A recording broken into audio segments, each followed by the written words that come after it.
Bom, olá a todos, eu sou o Frank e hoje, juntamente com o Paulo, vamos falar sobre a linguagem de programação Scala. Bom, esse aqui é um roteiro do que vamos abordar na apresentação. Primeiro fazer uma introdução, mostrar como é declaradas as variáveis em Scala, os tipos de dados, as expressões, as estruturas de controle, funções, heranças múltiplas e concorrência e fazer uma conclusão.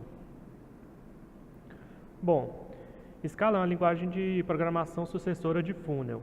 Ela foi desenvolvida em 2001, mas só foi lançada a público em 2003 por Martin Ondesky.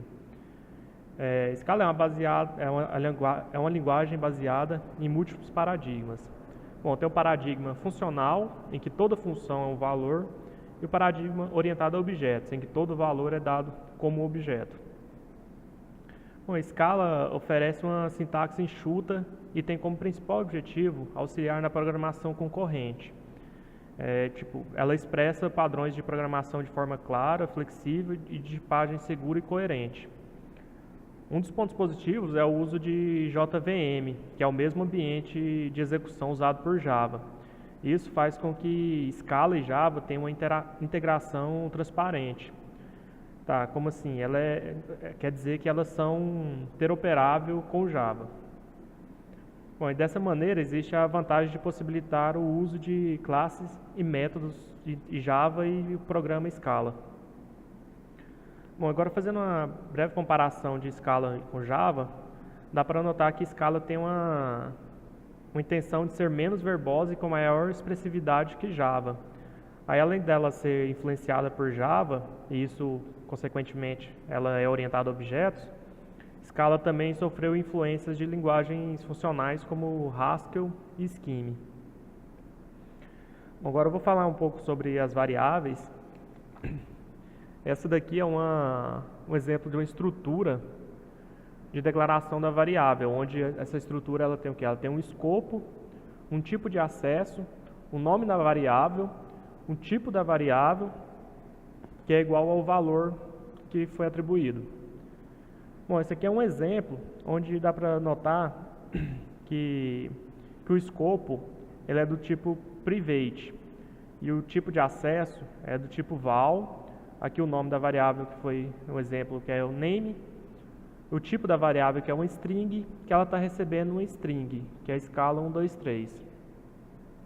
Mas eu vou falar agora aqui sobre cada um desses tipos aqui da estrutura, começando pelo escopo de acesso da variável.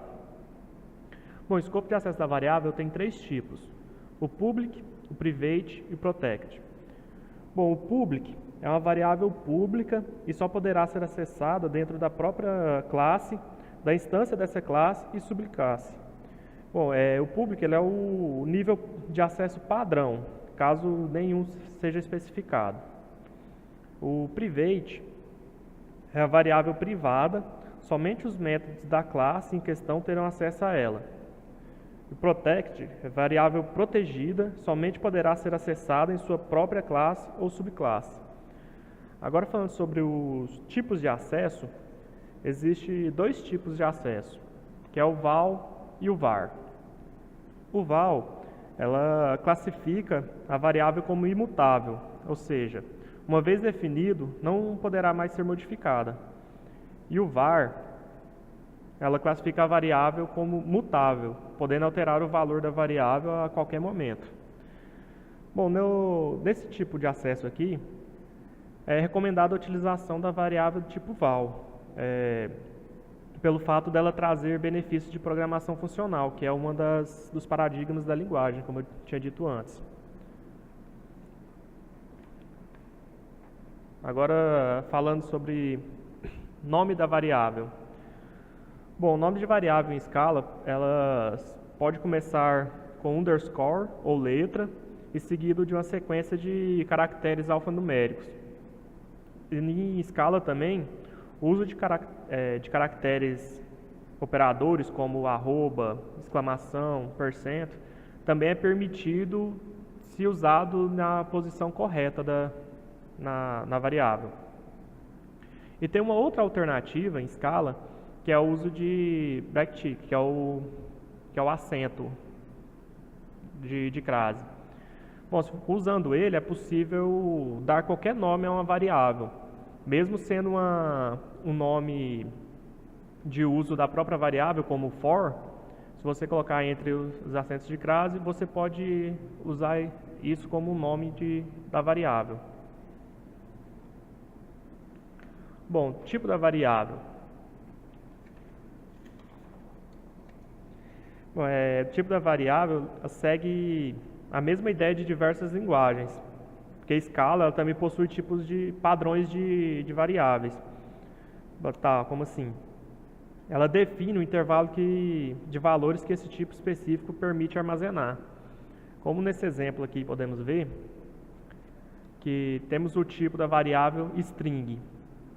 Então ela recebe um Scala exemplo, que é um string. E aqui um tipo int, que recebe 2018, que é um tipo inteiro. Bom, um outro detalhe importante é que não existe operadores em Scala.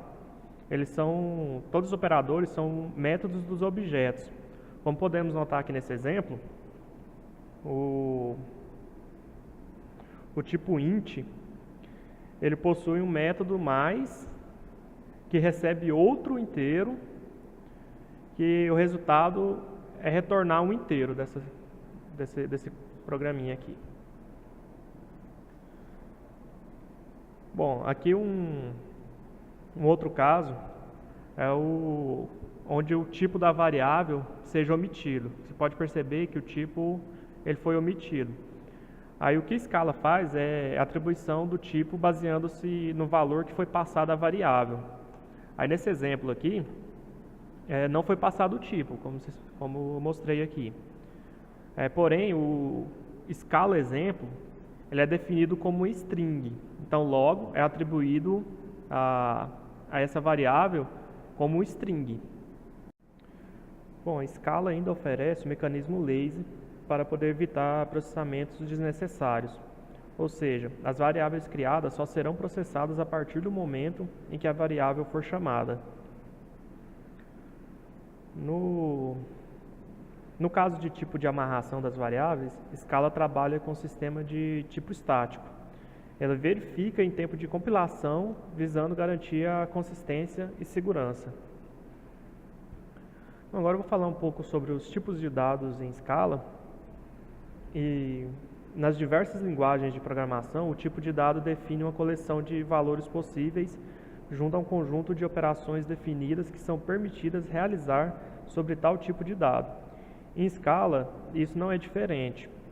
No entanto, diferente de muitas outras linguagens, em Scala todo valor, incluindo funções, é um objeto. IANI é uma classe ancestral de todo objeto. Por esse motivo, podemos dizer que Scala possui um sistema de tipos de dados unificados. Como consequência disso, qualquer operação em cima de dados que envolve a execução de um método, os operadores são apenas métodos definidos nas classes dos tipos de dados. Bom, como eu disse, IANI, ele possui duas classes descendentes, que é o ANIVAL e o ANIReferência. Bom, ANIVAL representa os tipos de dados que não são representados como objetos internamente pelo sistema de execução. Em Scala, possui 9 tipos diferentes de ANIVAL, que nessa imagem aqui dá para a gente ver quais são eles, que é o double, o float, o long, o int, o short, o byte, o unit, o boolean e o char. E o uniref representa todos os tipos de dados de referência, ou seja, aqueles que não possuem descendentes em ANIVAL, incluindo objetos, que são em instâncias de classes definidas pelo usuário da linguagem. Mais especificamente, a diferença entre o tipo por referência, que é o uniref, e o tipo por valor, que é o ANIVAL, é que o tipo valor mantém uma cópia do objeto a que se refere, enquanto o tipo por referência mantém apenas uma referência ao objeto. Logo, alterar um objeto em uniref que tem muitas variáveis apontando para ele, afeta todas elas, enquanto se tiver duas variáveis em Anival que contêm o mesmo número, elas serão independentes. Bom, na base de hierarquia de qualquer tipo de ANIREF, que podemos perceber aqui, existe o tipo null. Esse tipo null, cujo valor é inexistente, é identificado pela palavra-chave null, né, para poder identificar ele. Note que como null é um subtipo de ANIREF, não se pode atribuir null a variável do tipo Anival, que são dois tipos diferentes. Em escala, o uso de null para representar a ausência de valores é fortemente desencorajadora, dando preferência ao option, que é o subclasse aqui de ANIREF também. E o option é essencialmente um tipo que pode ou não conter alguma coisa. A vantagem da escolha pelo uso de option ao invés de null em escala é mudar o ônus de ter que verificar se qualquer valor existe do programador para o compilador. Em escala, quando a função retorna um valor diretamente, há a garantia de que o valor nunca será inexistente. Por outro lado, se ela retorna um option, o compilador força o programador a lidar com a possibilidade de sua existência. Bom, e por fim, na base da hierarquia de qualquer tipo de escala, seja ela Anival ou ANIREF, temos o NOT, que não possui nenhuma instância possível. Tem dois principais usos práticos para o NOT. Ele serve como tipo de retorno de uma função que nunca deve retornar de forma convencional e serve também como tipo de nil, que é uma lista obrigatoriamente vazia. Bom, esse aqui é o que eu acabei de falar, né, sobre o null, o option e o nothing. E falar sobre conversões de tipos em escala. Existem dois tipos de conversões de tipo, a conversão implícita e a conversão explícita. Bom, nessa figura aqui dá para a gente notar que a conversão implícita ela é unidirecional. Então, se quisermos converter uma variável do tipo long, por exemplo, para uma do tipo int, precisamos fazê-lo de forma explícita, chamando o método no tipo de origem. Bom, essa operação explícita ela não é segura, pois pode haver a perda de informação caso o tamanho do valor do tipo de origem exceda o tamanho limite do tipo de destino. Mas, infelizmente, essa é a única forma de conseguir fazer essa transformação de tipos. Bom, agora eu vou falar um pouco sobre expressões em escala. Como a expressão é basicamente um código que retorna um valor depois de ter sido executado, então uma ou mais linhas de códigos pode ser considerada uma expressão se pertencerem ao bloco de expressões. Bom, os operadores são métodos, podendo chamar como notação infixa ou chamada de métodos. Bom, a precedência em escala é definida de acordo com a ordem de prioridade dos operadores. Como definido, quanto mais à esquerda, maior a prioridade. Aqui nessa tabela a gente temos os operadores que são utilizados em escalas. Esses dois primeiros grupos aqui são operadores aritméticos, que todos já conhecem, né? Que é o mais, menos. E essa daqui é a ordem de precedência deles, começando pela multiplicação, divisão, resto da divisão, mais, menos. Esses outros dois conjuntos aqui são operadores relacionais, de igualdade, de maior, de menor, de diferença.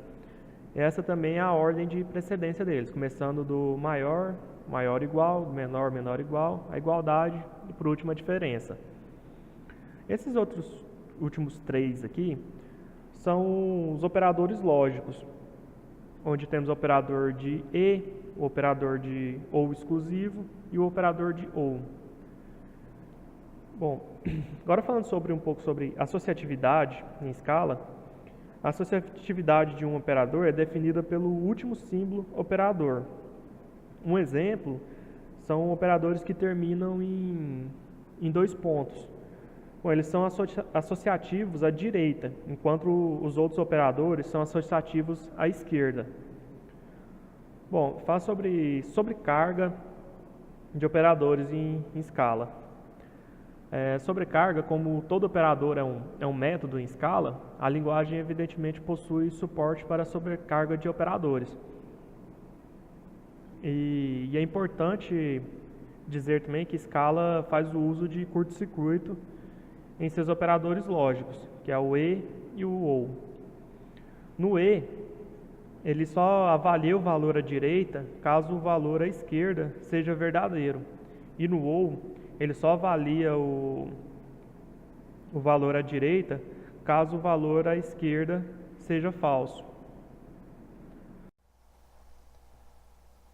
Estrutura de controle. Diante das diversas estruturas de controle, iniciaremos pela estrutura if-else, que ela tem a seguinte ideia de construção. Temos um if, sua expressão e sua cláusula. O else também tem a sua cláusula. Essa estrutura tem a capacidade de avaliar se a expressão passada ela é verdadeira ou falsa, para tomar uma decisão de rotina que será ser executada. Diferente de algumas linguagens de programação, elas avaliam o zero como falso e qualquer outra coisa diferente de zero como verdadeiro. Só que Scala só permite true como verdadeiro e false, né, como falso. E além do mais, o uso de parênteses é obrigatório, né, nessa estrutura. A seguir temos o exemplo que declaramos uma variável com o nome x e atribuímos o valor 10 a ela. Usando a estrutura de controle if-else, na expressão estamos verificando se x é menor que 20. X tem o valor de 10, então 10 é menor que 20.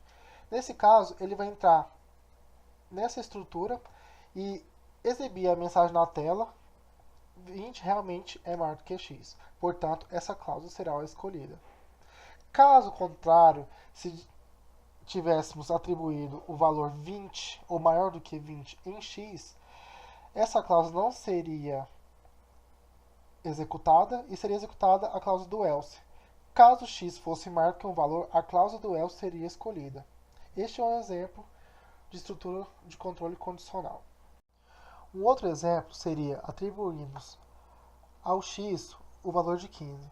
Em seguida, é verificado dentro das possíveis condições até que o seu resultado seja encontrado dentro de um else if. Caso nenhum dos valores fosse encontrados no if e else if, cairia no else, que é usado para quando não atendeu nenhuma das condições verificadas até chegar no else. Seguindo com as estruturas de controle condicionais, temos match. Match é basicamente a ideia de switch de Java. Porém, não é necessário o uso do break para saltar para fora do match. Um exemplo. Temos a variável meses que vai receber o retorno, entre aspas, do match. Por exemplo, se o i for 1, então meses vai receber a string janeiro. Se for 2, o valor de i for 2, meses vai receber o valor de fevereiro, a string fevereiro. E assim por diante. Caso seja nenhuma dessas opções, entraremos num caso default, que é similar também ao switch de Java, que corresponde a nenhum caso das opções anteriores, ou seja, mês inválido. Nesse exemplo, vale notar que não estamos fazendo uso do break, ou seja, estamos usando o match.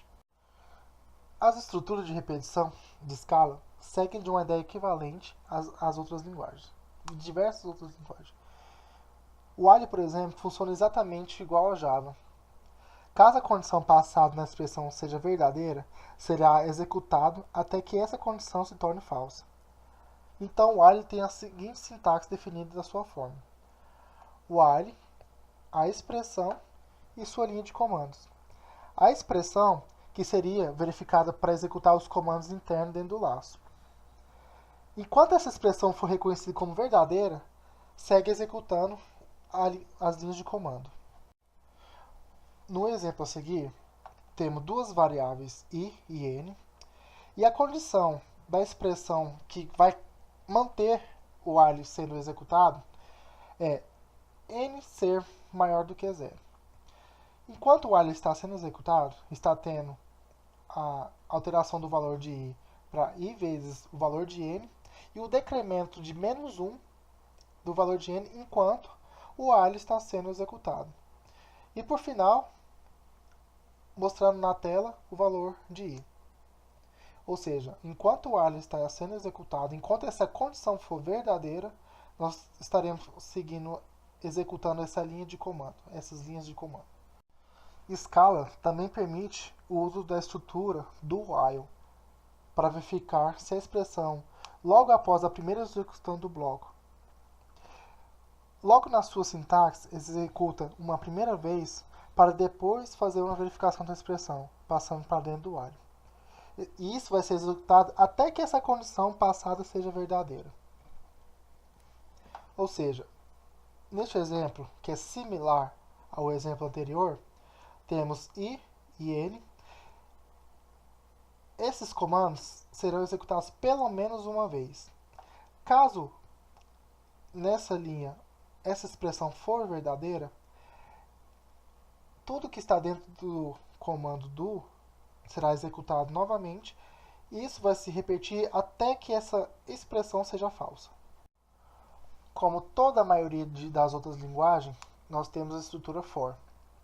Scala permite o uso de uma forma mais extensa e simplificada, em que é utilizada para executar uma ou mais expressões diversas vezes. Neste caso, o for tem a intenção de exibir os números de 1 a 5 em ordem crescente. E caso a intenção seja percorrer o primeiro número até o penúltimo, utilizamos a expressão util, em vez do to, no exemplo anterior, dentro da expressão do laço do for. Entre as diversas formas de usar for em Scala, podemos ainda adicionar filtros, como por exemplo a seguir, que só será permitido interar sobre os números ímpares. Esse mecanismo pode dar ainda a possibilidade de escolher diversos critérios, separando-os por ponto e vírgula. Ou seja, i vai receber o valor de 1 até 10.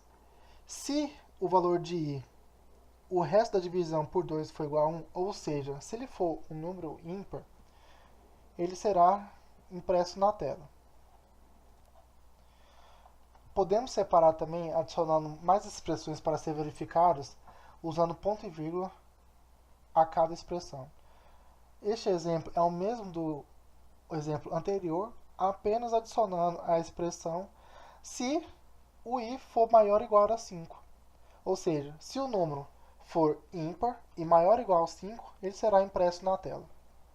Além dos seus possíveis filtros, é possível passar uma lista dentro do for ou até mesmo definir um intervalo que será executado dentro do laço for. Ou seja, estamos definindo uma lista, chamada de lista, e essa lista possui 0, 1, 2, 3, 4, 5. Na interação do for, o i está recebendo o primeiro elemento da lista, ou seja, 0, e está sendo mostrado na tela. Na segunda interação, i está recebendo o segundo elemento da lista e sendo mostrado na tela. Assim por diante, 2, 3, 4 e 5. Como em toda linguagem de programação, funções são blocos de construção reutilizável. Por exemplo, se determinada parte do programa pode e precisa ser repetido para evitar a cópia e a cola, se usa função. Para evitar o desafio na manutenção do código, se usa função. E o que é a função basicamente? É uma subrotina do programa que ajuda a ter código mais curto, mais legíveis e mais estáveis. Em Scala, as funções podem receber parâmetros e também retornar valores. Mas assim, deixamos claro que nenhum desses recursos são obrigatórios. Mas quando usado, garante uma reutilização e com maiores possibilidades. E as definições de escala são bastante flexíveis, com vários componentes opcionais. E a sua estrutura da função é basicamente essa: uma def, o seu identificador, o nome da função e a expressão. As funções em escala é basicamente um wrapper, que é nada mais nada menos que classes que as suas funcionalidades são implementadas em outro lugar. Em escala existem funções que basicamente formata dados atuais ou apenas retorna um valor fixo. Por exemplo, uma função foi definida como oi. E essa função recebeu a string oi. E toda vez que nós formos executar a função oi, teremos como resultado na tela a string oi. Como dito anteriormente, escala pode ou não ter passagem de parâmetro e retorno de função. Das funções que possuem retorno, podemos definir como def, o seu identificador, o seu nome, o tipo de retorno e a sua expressão. E das funções que possuem passagem de parâmetros, lembrando que escala podemos passar nenhum, um ou mais parâmetros, a sua composição seria a def, o identificador, ou seja, o seu nome, um outro identificador, no caso da passagem de parâmetro, e caso tenha um retorno, especificando o seu tipo do retorno. E assim por diante, repetindo isso quantas vezes for necessário para suprir a passagem de parâmetro dessa função. Neste exemplo, estamos definindo uma função chamada de multiplicador, passando como parâmetro x, que é uma variável do tipo inteiro, y, que é uma variável do tipo inteira também, e essa função tem como retorno um valor inteiro. Isso está casando com toda essa estrutura aqui, ó, de funções com várias composições. O que ela vai fazer? Ela vai pegar x e multiplicar com o valor de y e retornar isso para o programa principal. Ou seja, ao chamarmos a função multiplicador passando como parâmetro 5 no lugar de x e 4 em y, temos como resultado dessa função, o retorno dessa função é igual a 20, porque vamos fazer 5 vezes 4. 5 vezes 4, 20. Neste outro exemplo, a gente vai verificar que às vezes é necessário sair e retornar um valor antes do final da função. Para isso, a gente está usando o return. Ou seja, se essa condição aqui do saldo menos o valor for maior ou igual a zero, tentando simular um exemplo de um saque de uma conta bancária, se essa condição for feita como verdadeira, o saldo vai sofrer essa alteração e no meio da função definido como saque vai ser retornado true. Ou seja, uma autorização do saque, dizer que o saque pode ser efetuado ou alguma coisa parecida. Caso essa condição do if não seja aceita, não seja dado como verdadeira, não será executado o corpo do if na função saque e retornado como padrão a função, o valor false da função saque. E falando de funções, também precisamos falar de procedimentos, que nada mais é do que uma função sem valor de retorno, como, por exemplo, que todo mundo conhece, o println de Java.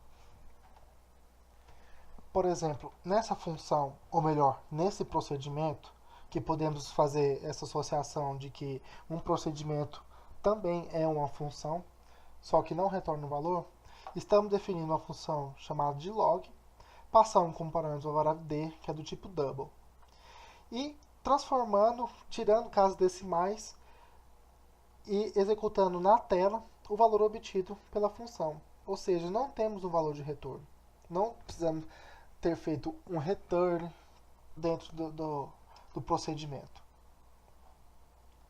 Ou seja, chamando log para ser executada, vamos ter o valor obtido como 2.24, que foi o processamento feito a partir dessa conversão, digamos como cast.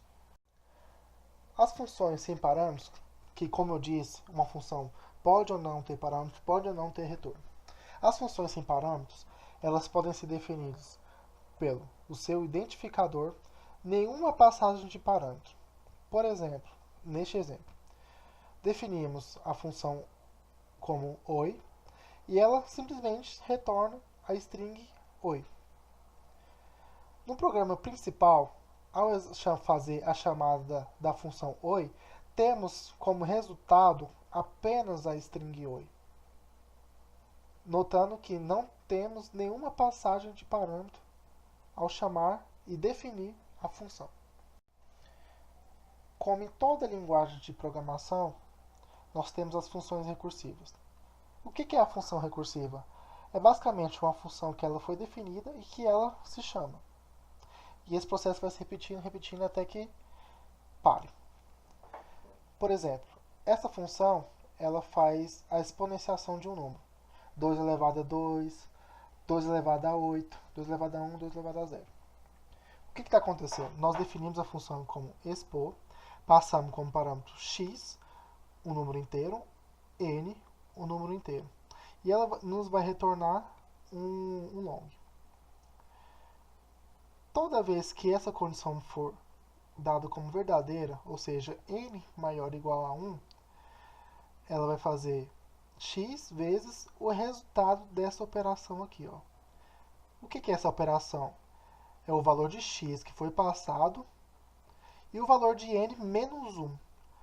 Ou seja, esse valor de n aqui nessa chamada vai ser diferente desse. N vai ser n e aqui na segunda chamada vai ser n menos 1. E o que vai acontecer? Quando chegar nessa linha, vai parar a execução do programa e fazer uma nova execução dessa função, fazendo empilhamento de todos os dados, todos os processamentos feitos pela função anterior para ter um retorno dessa função. E ela vai parar de ser empilhada, digamos assim, a partir do momento que conseguimos executar o else. E até então retornar um valor para nós no programa principal. Por exemplo, se eu passar o 2 no x e o 8 no n, teremos o resultado 256. Usando a função recursiva, pode acontecer de gerar o erro Stack Overflow, que é você ficar fazendo chamadas e acabar todo o espaço de memória que foi designado ao programa e gera esse erro de Stack Overflow. Para evitar esse erro, o compilador de Scala ele otimiza algumas funções recursivas, utilizando o espaço de pilha da função atual, não criando outra pilha a cada interação. Se o valor de retorno for direto, a função não consegue ser otimizada. Visando tratar os problemas com níveis mais profundos de recursão, utiliza a função recursão de cauda. O que é? Que faz com que o compilador utilize somente um quadro de pilha, que seria a última ação chamada para a função. Já no caso de Clodes, Scala é possível encontrar o suporte para esse tipo de função. Em algumas linguagens, ao chamar uma função, os parâmetros devem ser especificados em ordem que foram definidos. Em Scala, as funções podem conter parâmetros nomeados, ou seja, chamar os parâmetros pelos seus respectivos nomes. Com isso, possibilitamos especificá-los fora da ordem. E assim definimos a sua sintaxe. Um exemplo dessa nomeação de parâmetros em Scala pode ser visualizado a seguir na função em que é invocado duas vezes, especificando parâmetros em sua ordem e atribuindo valores por nome de parâmetro. Ou seja, ao chamar a função, estamos passando Mr. Paulo, respeitando o prefixo e o nome, a ordem dos parâmetros das funções. Mas Nessa outra chamada dessa função, estamos passando desordenadamente o nome Paulo e o prefixo Mister. Note que está trocado a ordem, mostrando que Scala admite funções com parâmetros nomeados. Sabemos que Scala é uma linguagem com suporte à orientação a objeto, que oferece a possibilidade de fazer o uso da herança múltipla. Logo, uma subclasse possui duas ou mais superclasses utilizando a palavra reservada with entre as superclasses utilizadas, em que nesses casos não é possível mesclar as traits e as classes que possuem o mesmo nome dos métodos. Porém, oferece um mecanismo para simular a herança múltipla, mesclando mais de uma trait, que é basicamente como se fosse uma classe abstrata com a possibilidade de ser estendida por diversas classes. E dando o nome de suporte como minxes, esse método que eu expliquei. E no exemplo, podemos notar uma sintaxe usada para representar a herança múltipla, dando ênfase às palavras reservadas.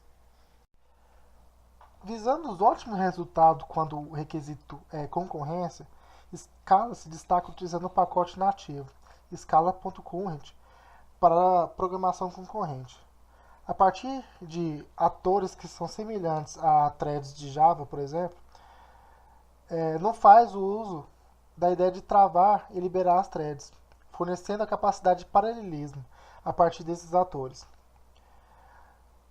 Os atores são responsáveis por responder às mensagens, em que um ator faz o papel de gerenciar os demais atores e assim podendo realizar a comunicação. Essas mensagens trocadas são imutáveis, por um fato de que para se alcançar um bom desempenho.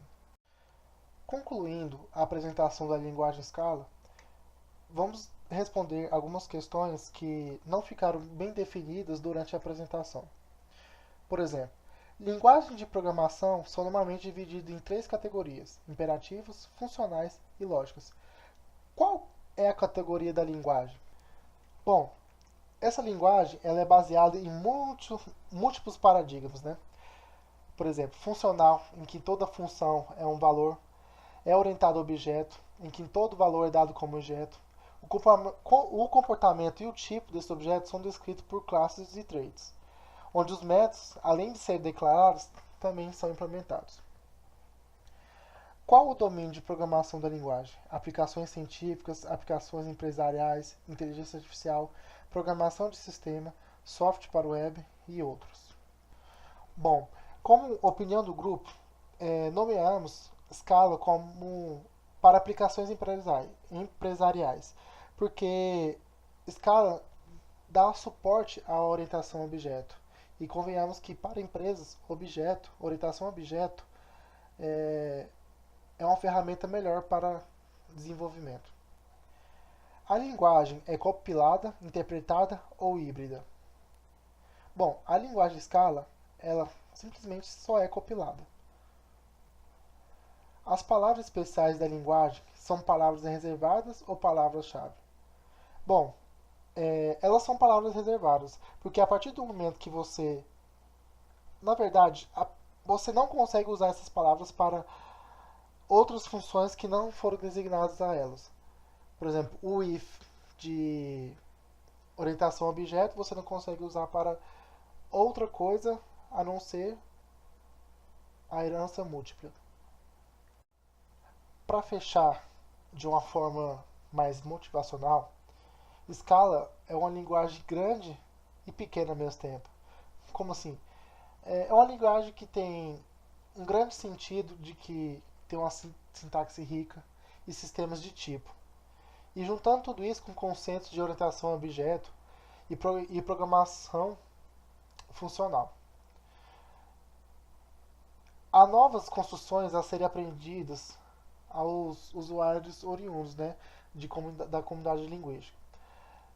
Muita da diversidade de Scala é também causada pela motivação de se manter próximo das linguagens mais convencionais, como Java e C#, com o objetivo de facilitar a adoção de Scala, né, pelos usuários desse idioma.